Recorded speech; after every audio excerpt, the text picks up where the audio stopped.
Welcome to Iceland, you guys. Welcome. As you are about to see, Justin and I completely fell in love with this country. I don't have anything bad to say about it. We are already planning on when we can go back. Well, even before we got on the flight home, we were already trying to figure out the next step of how do we come back? It is an absolutely incredible country, one that is super, super accessible for wheelchair users, which is something we'll talk about. I'm going to try to give a little bit of an OT lens throughout this video, but we are so, so excited to share Iceland with you guys. Yay! Okay, so as we start off, we're hopping off the plane here, walking into the customs, and have to get our little passport stamp, of course. This is where we make our first little hiccup of the trip, I would say. Right off the bat. We learned quickly. We're like, shoot, don't do what we did. So we decided to rent from a company that was located outside of the airport. We went with Nordic Rental. There's a couple other rental places that we discovered too on Reddit that like you should really stay away from. I'll post some Reddit links in the video just so you can see what people talk about. But if you are going to rent a car, specifically a car, try to rent one from a place that's located within the airport. It's just going to make your whole trip easier. From the time you get in, you're going to waste less time. You get in, you walk right to the rental car place and you get your car. Versus us booking the way we did, there was no communication about like, oh, you're taking a shuttle and oh, here's the number to call a shuttle. Nope, we didn't get that. And oh, you're going to wait 45 minutes just for the shuttle. It just like didn't make me happy. So it was a little bit cheaper, but not by much. So I really wish we would have booked a rental place in the airport. However, if you do like the camper vans or if you're going to do the van trip across Iceland, like those are all shuttle services. And we are going to link one of our favorite videos that we watched in order to prepare for our trip. It's from the Lover's Passport YouTube channel, and they did the van life experience. So if that's what you want to do, that would be a great video to watch. And obviously, if you're renting a van, then you do have to take a shuttle. They talked about the Happy Camper company and absolutely loved it. And we saw a bunch of those as we did our trip. So they were a really popular company for sure. Well, and their video was a big inspiration for our trip too. Yeah, absolutely. Yeah, we got a lot of inspo from them. Except you'll see in our trip, we're not extreme hikers. So if you want like an Iceland trip where you're going to get a little bit of nature, see all the beautiful things, but not do 10-kilometer hikes every other day, like you're in the right spot. We successfully found our car and we did. We immediately hit the road. I don't know if we even really had a plan at this point, if we were still just figuring it out. We were headed to the hotel. Yeah, but we just didn't really have a plan until we started driving, basically. Well, you know, I'm a procrastinator. One thing I will say for any car, van that you get, before you drive away, check the USB outlet in the car to make sure it works. For us, we got a car that the USB did not work. So if you're planning on charging your phone and you don't have an extended battery pack, a USB charging port is super important to have in your car. So before you drive away from your rental place, make sure components in your car like that work, because we realized too late and then we were stuck with that the whole 6 days we were there. So this is the first hotel we stayed at. It's Hotel Vaughn, which is really right in downtown Reykjavik. Super, super nice hotel. Super clean, modern, just beautiful, and really very affordable.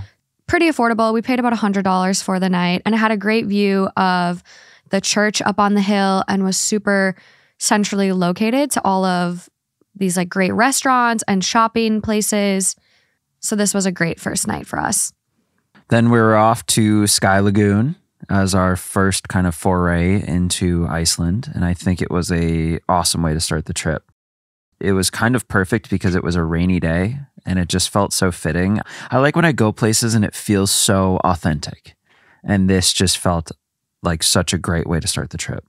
It really did. It's a nice way to relax. If you're sore from traveling, you can really just dive into the water and just have that hot water just kind of relax your muscles and everything. We did the premium side. There's different levels. They have a bunch of different experiences that you can choose from, and they have various names like the Pure Light Pass, the Pure Pass, Sky Pass, and then there's Sky Lagoon for 2. So if there's 2 of you, you can save a little money that way. But it just offers different features. When you work your way up on the level of the pass, you get premium changing rooms and a glass of champagne included and things like that. The Sky Lagoon is a newer lagoon. They are geothermal waters, but it is man-made. Like all of these rocks that you see are actually hauled in, which I think is absolutely crazy. But I will say Sky Lagoon is super, super accessible. They have a ramp and they also have a chairlift. So if you are a wheelchair user, it's a really great way to experience a lagoon. And Sky Lagoon is really pretty because it overlooks a big bay as well. So you're in this beautiful infinity lagoon overlooking this bay, and it's amazing. Well, I don't know if we captured it, but Sky Lagoon has a 7-step ritual that was kind of honestly our favorite one that we did. Yeah, it was great. It just felt so cool because they had it laid out in such an organized way. Yeah, the ritual was absolutely incredible. It starts off with the lagoon, so that's step 1. Step 2 is a glacier fresh pool. So you do a cold water plunge. Your favorite. Yeah, that's really good. Step 3 is this beautiful sauna that overlooks the bay. It's a solid glass window and it's amazing. It was pretty crazy. It's so beautiful. And I would say for the sauna, for like, this is so shallow, but if you want like that really Instagram shot, I would make sure you're in the sauna at like sunset or like earlier in the day, because at night you can't really see out the window. So that's something to just consider. Yeah. I feel goofy saying that, but like it's something to know. Step 4. Then you go into a cold, cool mist in like this mist room. And then you do a cleansing scrub. And then you go to a steam room. So you're like getting the best of every world. It's like amazing. The most amazing process. And then you rinse off in a gentle shower and then back to the lagoon. I will just say, I'm not sure if there's a lift over on that side to get from the lagoon into the area that the ritual is. So if you are a wheelchair user, I would recommend sending an email before just to see if the ritual is accessible. Yeah. And then like the other lagoons, you get a little bracelet and you can use it to go get drinks. I've only ever had that experience in Mexico of like going up to a pool bar. And this was just a whole different version of that, which was really cool. I will say if you have any conditions where temperature is like a factor, like MS, you're not supposed to be in super hot heated pools. This was a little cooler than the Blue Lagoon as well, but it is still warm. They do let you know the temperatures of their water. So they do have the temperature of their water posted. It is 100 to 104 Fahrenheit, 38 to 40 Celsius. So if you do have conditions like that, that's something to really consider before being in these lagoons for a long period of time, because I know heat can really exacerbate flares. Yeah. This is us leaving. Highly recommend making sure you grab your swimsuit when you're leaving. Justin forgot his swimsuit here and didn't have it until the last day of our trip. They also have an amazing cafe that we unfortunately missed out on because we left as they were closing. Chocolate cake looked incredible though. So if you do want a good snack, try it out. Okay, next morning, back on the road. It's like you're on an alien planet. I mean, it is just so unique just being in the car. Mm-hmm, absolutely. The landscape in Iceland is like nothing I've ever seen before. There's moss everywhere, lava rocks, and something really cool. The moss takes like 80 to 100 years just to grow. So when you're there, don't step on any moss. It's like very, very, very important that you respect the nature and leave no trace. And here we are to one of the first stops of Justin Bieber's music video. Yeah. This first one is Seljalandsfoss. And so sorry to any Icelandic people and all of you guys if we pronounce things wrong. We 1000% will. I can barely pronounce my own name. So, this is one of the waterfalls that you can actually walk behind, which is really, really cool. The trail can be a little slippery walking around behind, so make sure you have good boots. It's absolutely incredible, and you'll start to notice after coming here that this shot from behind the waterfall is like every screensaver imaginable. It's on Apple. It's on your Amazon Fire Stick. It's on every screensaver ever. It was on Delta or something that we saw. It's on everything. This waterfall is super, super accessible, except for being able to go behind it. So if you are a wheelchair user, you won't be able to get around behind, but the trails are well kept and it's super easy to travel on the pass and adventure in this little area. There's also a few other waterfalls as you walk then down to the left of the main one. And so we walked down and it was just pretty cool. There's also this super clear water that I did figure out you can just fill up a water bottle and drink it. Yeah. This would probably be a good time to talk about clothes. Probably, like as this is playing out. Yeah. Number one is the footwear. It's boots. If you get the right boots, you will be set for most everything you'll encounter in Iceland. Another important thing, waterproof pants, waterproof jacket. We did not do the waterproof pants. I wore very thin joggers the whole trip. I don't know how. It was cold and I'd get wet, but those you will not regret getting the nice stuff because it will just make your trip that much more enjoyable. We went October 3rd until October 8th, and it is their rainy season that time of year, so highly recommend looking up what the weather is like when you're going. But definitely, if it is the rainy season, make sure all of your stuff is waterproof. Your boots, your jackets, gloves. You will appreciate it. Well, and then just having like stuff to wear under the raincoats and things, sweatshirts and things.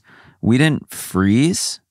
I mean, we are from Minnesota, but it wasn't like, you know, crazy winter blizzard in October, but it was that kind of chilly rain, similar to like London in the winter. I was freezing. So I definitely say if you're easily susceptible to cold, Justin's a space heater. It doesn't faze him as much as it phases me. So pack a lot of layers, like a lot of light layers that you could add on top of each other, but then take off if you do get too warm. Because I ended up having to do some shopping there, including this lovely sweater, because I was so cold. And I will say, like, clothing and items like boots and things are way more expensive in Iceland than they're going to be in the United States or the United Kingdom. So make sure you do all of your shopping really well ahead of time. But you do have to get souvenirs, and there are amazing icewear stores all around the country. So if you do forget items like a hat or mittens, you can get them there and also have like a little souvenir. So then we're back on the road. Ready for the next waterfall. And again, just the scenery is incredible and breathtaking. And there's a lot of sheep. You'll all of a sudden see sheep all over the place. And you're like, wait, that homie's outside the fence. But that's just a thing there. You'll just see them everywhere. Yeah. So we were headed to Skogafoss. There is a really cool outdoor swimming pool that is a little bit of a hike inland on the way between Skogafoss and Seljalandsfoss, but we didn't go to it. It is called Seljavallalaug. Again, I'm sorry you guys, but it'll be in my Iceland guide that I post the link to in the description of this video. And it's just a really cool outdoor swimming pool. Probably not a winter activity, I would say. Go during summer. And here is Skogafoss. It is a beautiful waterfall, super powerful. You can get really close to standing underneath it. Highly recommend, again, waterproof outfits. Yeah, we walked back and it was if we were in a torrential downpour. It was really wet. But it was so worth it. Yeah, and this is wheelchair accessible. I just recommend that if you have a power chair with components that cannot get wet, like find a poncho or some sort of plastic covering that can waterproof your chair, because there's a lot of spray, even if you're just observing from afar. Yeah. And then this was literally right down the road, almost right next door. So this is the Skogafoss Museum. They have these little turf houses to the left of the museum. Turfing is something you'll see all over the country. It's a roofing technique that the Vikings actually did, so it's been in the country for hundreds and hundreds of years. It's so cool. It's really cool to see. But before we went to the museum, we had one more little waterfall to check out. Yes. This is probably my favorite waterfall of the trip. This one is called Kvernufoss. Also, again, super accessible. You will have a bit of an incline to get into the view to see it, but it's just this first hill and there's an overlook, so you don't have to go any further past this. Yeah. This is the overlook. You can see everything. However, the trail is super accessible all throughout. And it's beautiful. It's just kind of tucked away. It's different than the other ones because it has its own like little cavern, which is just really cool. And the stream is beautiful, the whole thing. Yeah, it's absolutely incredible. It is private property, so be super, super respectful. The landowner is nice enough to let people go in. They just ask for payment on the parking lot that's right by the entrance. I think we spent a good bit of time at this one. It always amazes me though how there's so much water falling and it just looks like it goes nowhere. And then there's it just keeps coming. Well, and then there's just this little stream going away. But like, look, it looks like it disappears. Yeah, it's beautiful. And you can, this is one that you can kind of walk behind as well. This is as far as we went. We just enjoyed the view. It was beautiful, so peaceful. And just the fact that it did feel more private. And I think out of all the falls that we went to, this is like definitely where we encountered the least amount of people. Back to the museum. Yes. So there's 2 little museums around this Skogafoss Waterfall area. I think this one is called the Transportation Museum. Yeah. And it has the most incredible cafe. It's called the Freya Cafe. We had no idea too. We just saw that it was a cafe and we're like, you know what? We're hungry. Yeah. I like think all caps hungry. I was hangry. And so we went in there and it was just the most beautiful experience. I mean, I couldn't think of something better at that point in time. Yeah. It's absolutely amazing. They have mulled wine if you need a warm, nice little drink to, if you need a nice hot drink to warm you up. They have amazing waffles, salads, grilled chicken, desserts. All of the desserts you see that we recorded are handmade, including tridelnik, aka chimney cakes. Absolutely amazing. And everyone there was so, so nice. And I think that was throughout Iceland. Like, people there are so nice, so helpful, kind, just warm. It was amazing. And just the service is amazing. Every part of it is just so welcoming and it just makes you feel so good the whole time. I think the whole time you're in Iceland, whether you're at a spa, lagoon, or out exploring and just going through all the nature in different places, it just feels so welcoming and it feels like a second home. And the people just make it the whole thing is rejuvenating. Like the whole time you feel like you're on vacation. I mean, you're not sitting on a beach, but it's the best mental reset. Yeah, I think it's like truly one of the most recharging vacations I've had. It's not a place where you leave and you're like, I need a vacation because of my vacation. Yeah. It's a really, really calm, soothing, recharging place. On to probably one of my favorite spots of the entire trip. Dyrhólaey. Okay. I trust you. Well, that's what this place is, and it's freaking awesome. It was absolutely beautiful. So this is a view from the lighthouse that's on this cliffside. It overlooks the beautiful black beach and sunset views are amazing. Yeah, honestly, that's one of the places I could just have been up there all day. Yeah, it's absolutely beautiful. And it is right before Reynisfjara Beach, which is also known as Black Beach. Which is like right over there. Yeah, that's the shot of Reynisfjara Beach. It's before that. So you turn off and go to the lighthouse. And I honestly think the lighthouse view you can't miss it. It's absolutely beautiful. And here's where you start to see some of those rock columns that just come right up out of the ocean, which is very unique. I mean, it instantly we're like, oh, Game of Thrones. Yeah. Game of Thrones. Game of Thrones vibes for sure. I think this is one of my favorites too. It reminds me of the cliffs that you see in Planet Earth. It was majestic. It was absolutely. I'm running out of adjectives. Yeah. You can just insert any nice word you have because it would apply to Iceland. Now, the plane wreck is before getting to the lighthouse. So if the plane wreck, the Sólheimasandur plane wreck, the one Justin Bieber skateboarded across. Yeah. If that's on your list, it is before the lighthouse. However, we were more concerned about seeing this in the daylight, and we actually went back and did a night walk to the plane. We were like, screw it. Let's do it. Yeah. We're here. Let's get it done. We wanted to get it in, and it's really, really beautiful at night. And you also you'll probably come across people that are doing long exposure night photography there. Our only recommendation, if you are going to do any activities at night, especially the walk to the plane, is make sure you have a headlamp. We used our iPhone flashlights. You might as well walk in the pitch black. Well, and it is a walk. Well, it's 2 miles out to it and 2 miles back. Yes. So when we started the walk, it was dusk to the point of where you could see maybe 10 feet in front of you. You could see a little bit.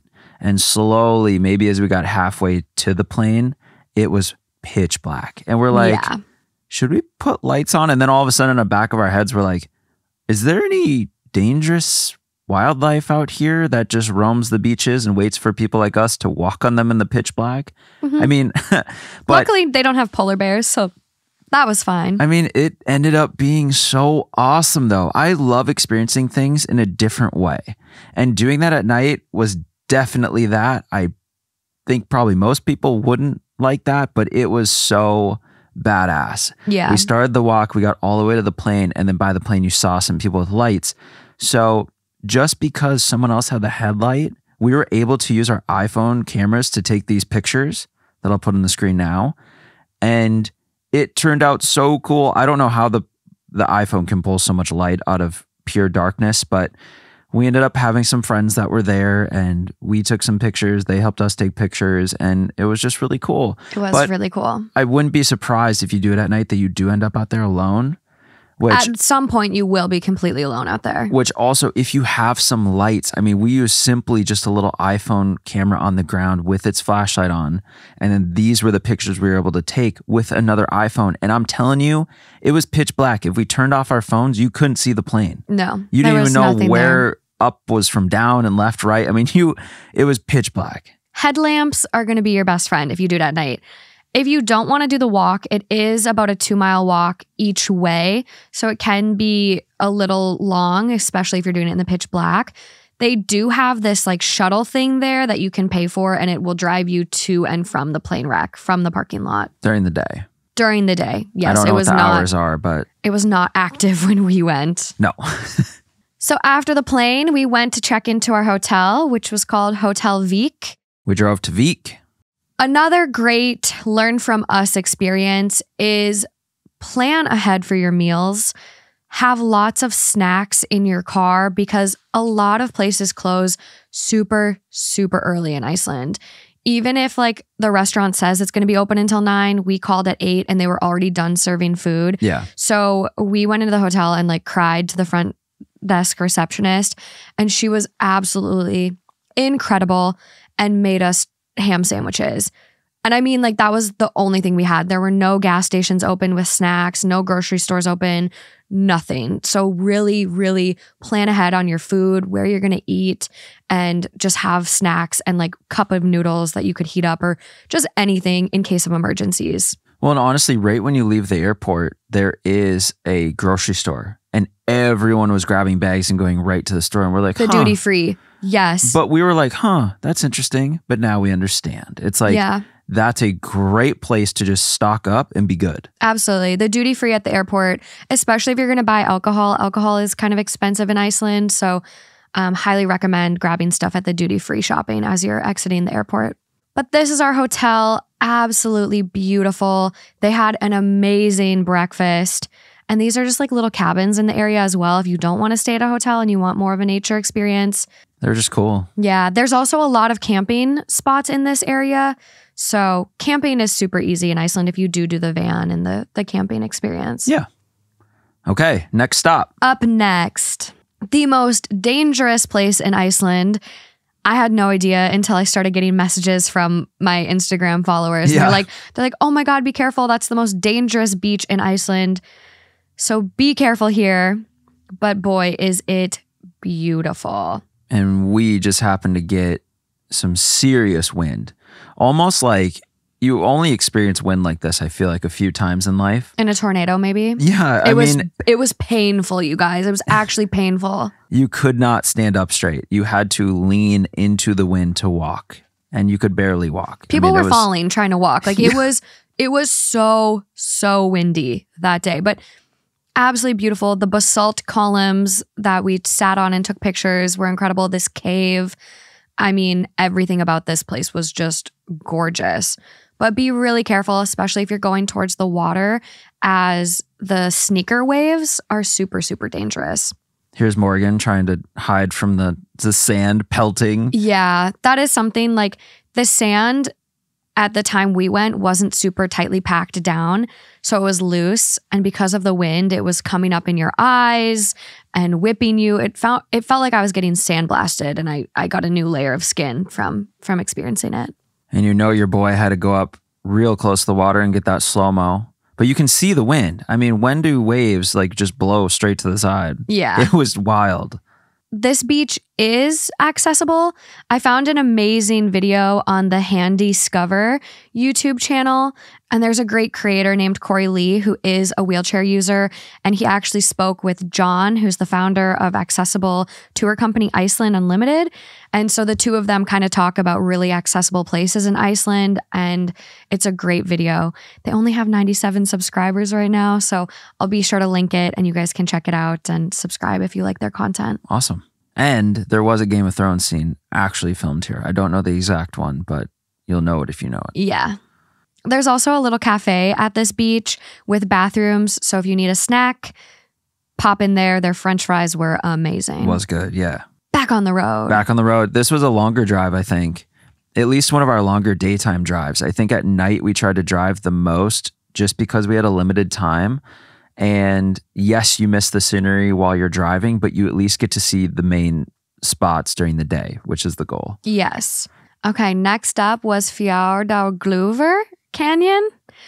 Absolutely beautiful, breathtaking views in this canyon. You have to walk up a bit of a hill, but it is well worth every step. If you aren't able to handle the hill, there is a great viewing spot from a bridge that looks straight up the canyon. Yeah. So if you have low endurance or not a great energy tolerance, that would be a great way to still see the canyon and not have to do the hike all the way up. But the trail is very well kept. It just is a steep incline. And once you get up there, it's just probably my favorite view from the whole trip. Yeah, and it's interesting. There are definitely two spots you can park at to access this canyon. We parked at the bottom of it and hiked up. However, we did see people park at the top and walk down to this, like the last viewing platform. And if you do have a low energy tolerance or low endurance or anything like that, that would limit your activity level, try to find out the location of the top park place, because that would make it a lot easier to get into the viewing platform that you see the whole canyon from the top at. And this is one of the few spots you can actually fly drones in Iceland. So we took full advantage, but make sure your drone can handle severe wind. Mm-hmm. It was quite windy, our trip. We will touch on that a little bit later. Back in the car. Back on the road again. And we are off to Diamond Beach. So there are a couple other stops in between the two. We were really just trying to capitalize on how far we got this day, because we did want to make it around the whole ring road in just 6 days.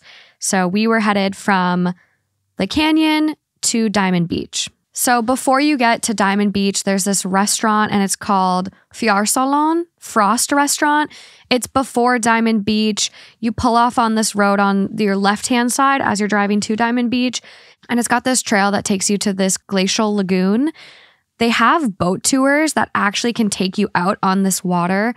And it's run by people that own the restaurant, I believe. But this is a great way to get up close and personal with a glacier.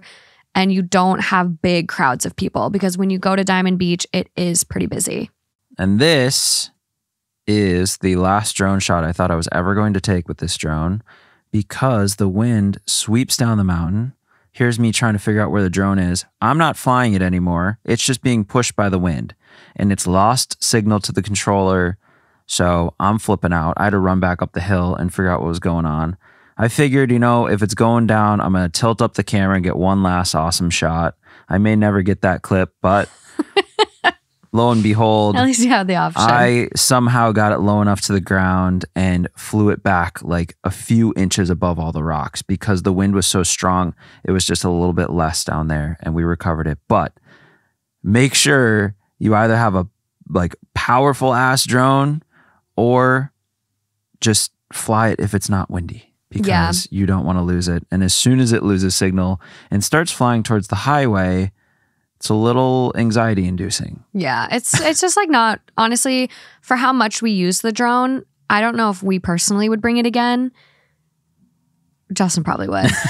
I mean, if your drone is small and doesn't take up so much room, it's worth it. But there's also not too many places you can fly drones in Iceland. And the ones that you do, some of them, you need to apply for permits before you go. So if you are a drone user and plan on bringing your drone, make sure you get ahead of things and try to apply for those permits. So this is a little inland from Diamond Beach. You're looking at the big pieces of glacier that actually will melt and break apart, float down out the channel under the bridge, and then they actually return up onto the beach, and that's where Diamond Beach is, over to the left from here. This is up right next to it, so you can hit them both like at the same time. Yeah, you absolutely should. So as you're driving to Diamond Beach from Vik, Diamond Beach is going to be on your right in your maps. This is to the left. It's across the street. And I would honestly start here first. It's really, really pretty. The glaciers are huge. You can hear them cracking and like running into each other and floating down the river. It's just really, really cool. And then we went down over to Diamond Beach right as what we thought was the sunset, and it in turn was actually the moon rising. And so we have some awesome pictures from that. And it was just kind of surreal to be just sitting on these big chunks of ice watching the moon rise in this place you've never been before. I mean, it was pretty wild. Yeah, it was really, really pretty. So after Diamond Beach, we went back in the car and off to our stay for the night. We ended up staying at the Foss Hotel in East Fjords. Beautiful hotel. However, highly recommend checking in before 10 p.m. Because if you don't, you might get scared by the wax figures they have in their lobby reception area. I thought I was about to get murdered, but still a beautiful hotel, beautiful restaurant, super kind staff. Highly recommend staying there. Yeah. I mean, it was a great experience. And with a lot of these hotels, it's so cool because you show up in the middle of the night. And so it's pretty dark. And you check in and you don't really realize until the next morning, and you wake up and you look out your window and it's just, again, pure beauty. And you're like, wait, we paid what for this hotel? And you're just shocked because everything is just so beautiful. And these hotels are in these cute little towns. Yeah, those are the wax figures. This is what Morgan walked into late at night. So it was a lot darker than this.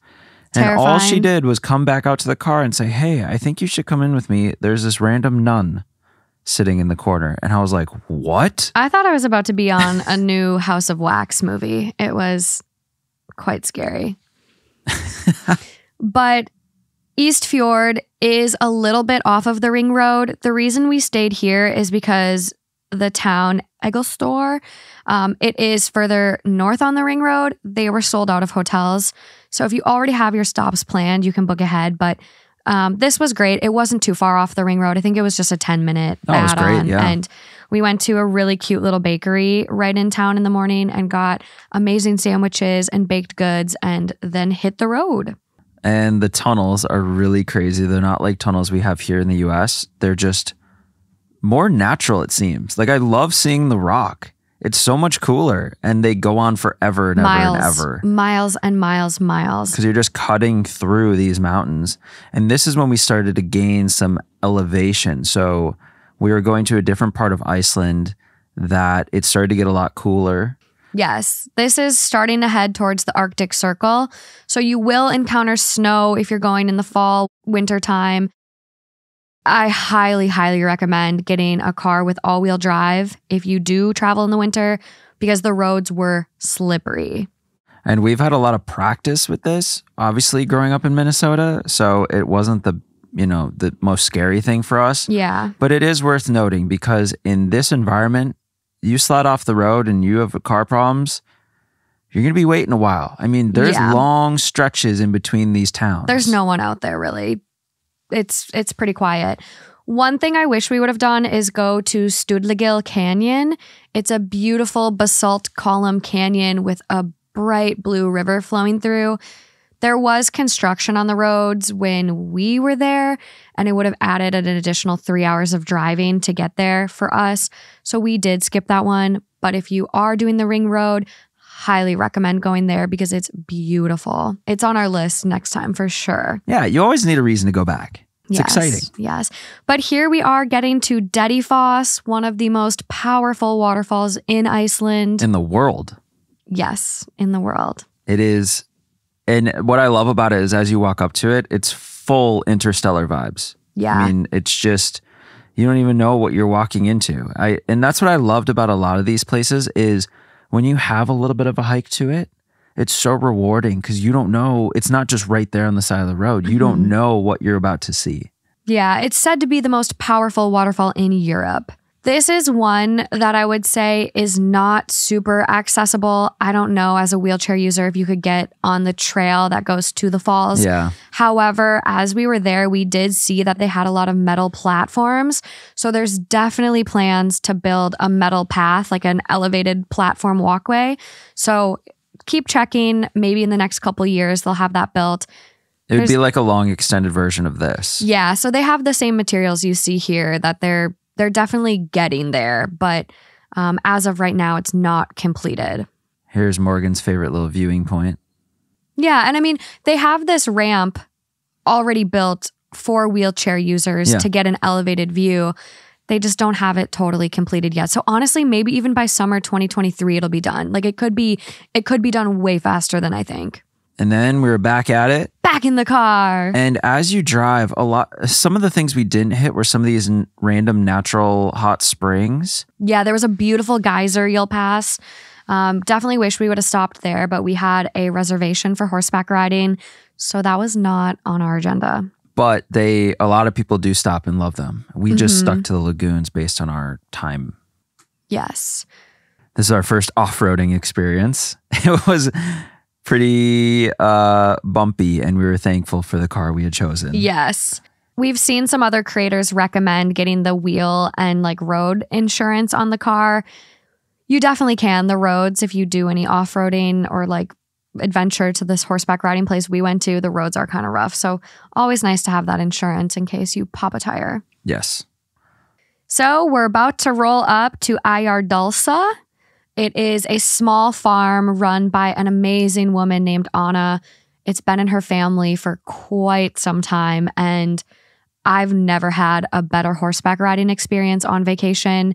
It was amazing. It was literally as if we had booked a private horse riding exclusive VIP experience. I mean, it was amazing, and it was so authentic too. And that's what I just love. I want to travel the world and have authentic experiences that feel like I'm really taking in the scenery and the culture. And this was a big part of it. I mean, we were literally on her family farm, and the farm is really big. So we had a nice long ride. There's waterfalls, streams.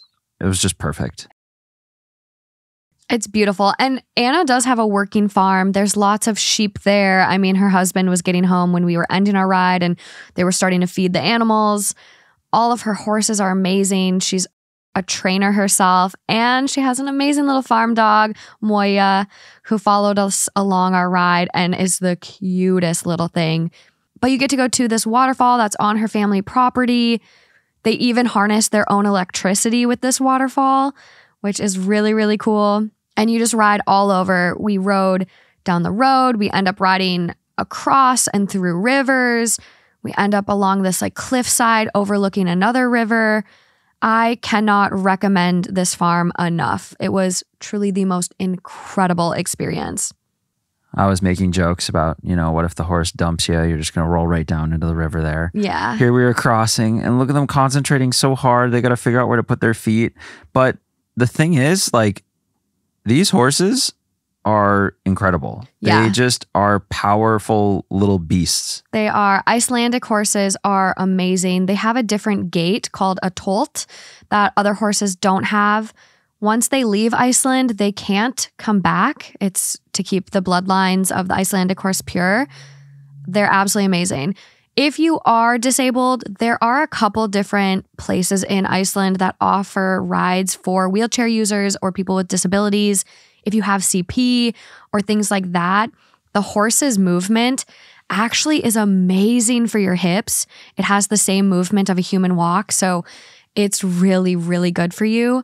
I would look into that. There's also stable tours. So if you don't want to go riding and you're scared of horses, you can go to stables and feed the horses, get a demonstration, and there's stuff like that. So highly, highly recommend experiencing the Icelandic horse. Do not leave Iceland without it.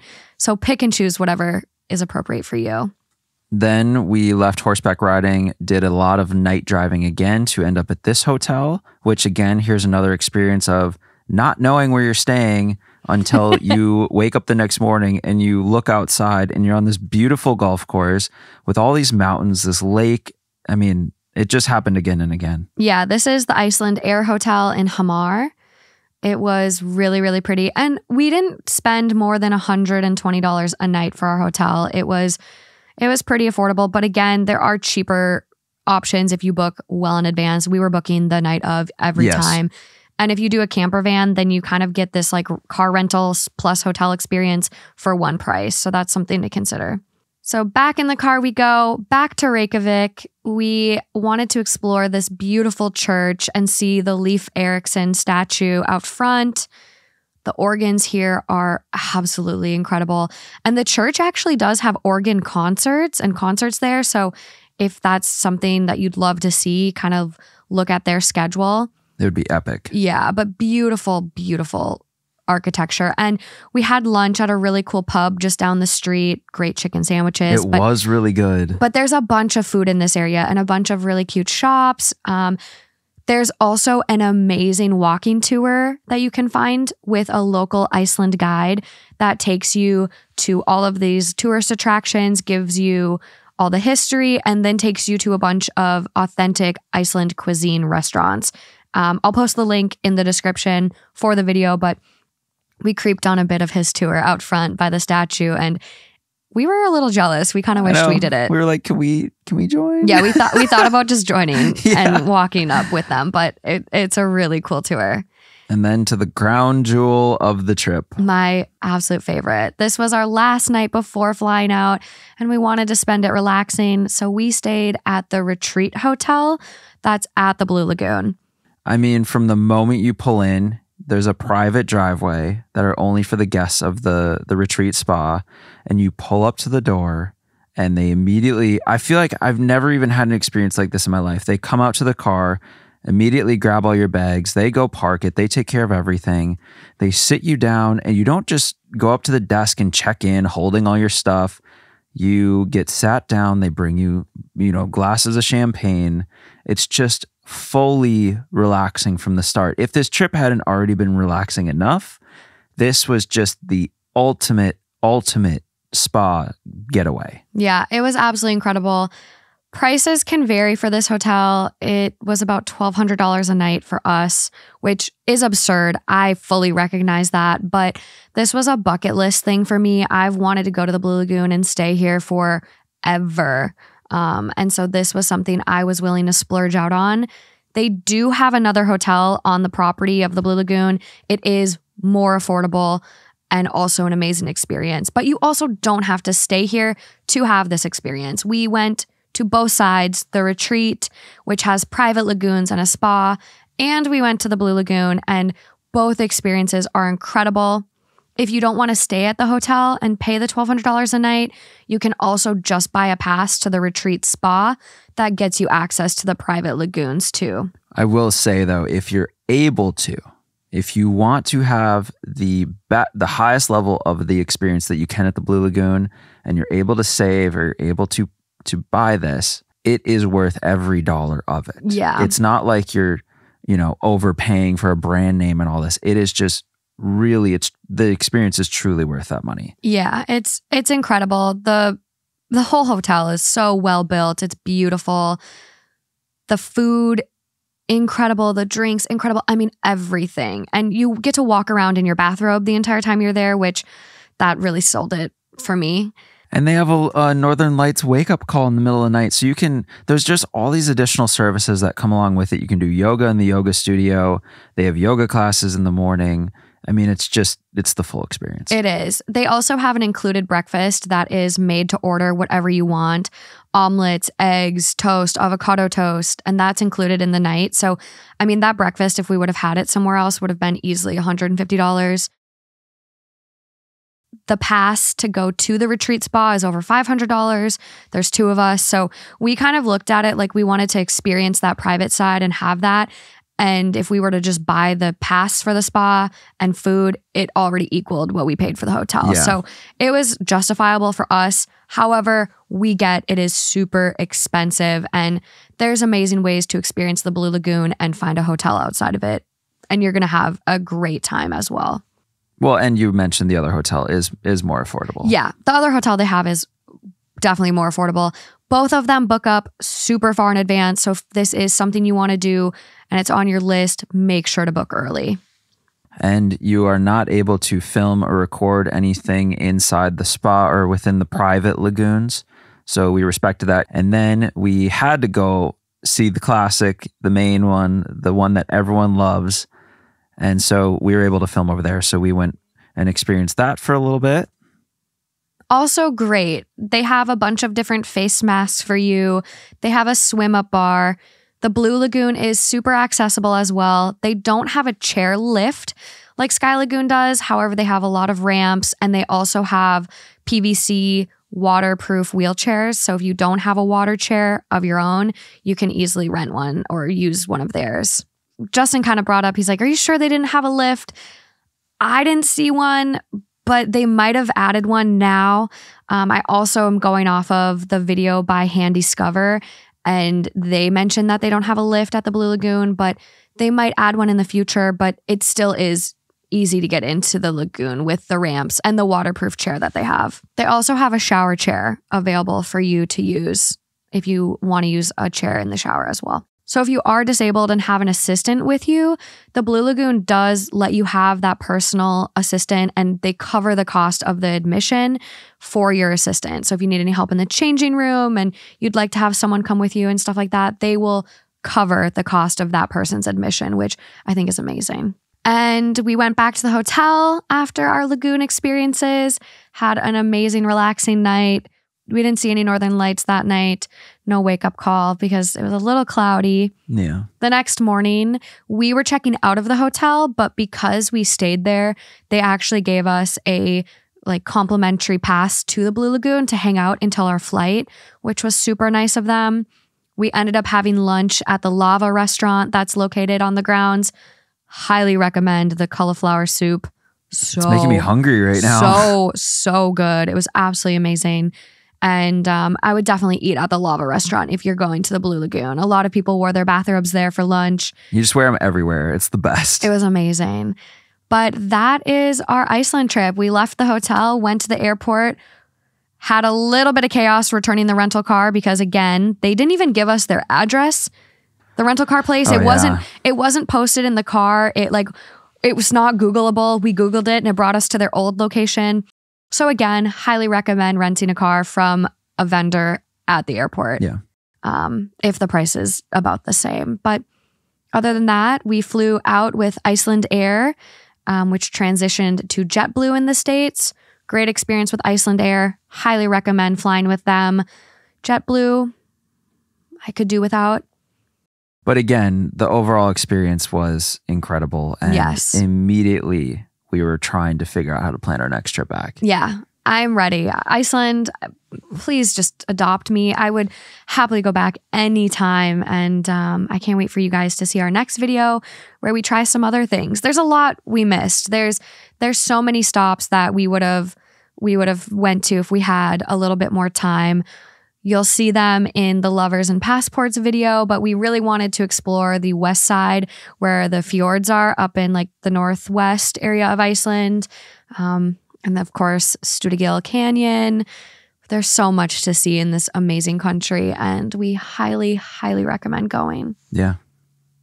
Thanks for joining us, guys. Hope you enjoyed this video. Until next time.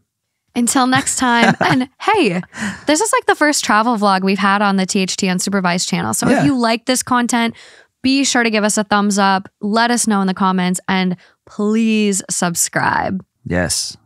Okay, bye. Bye.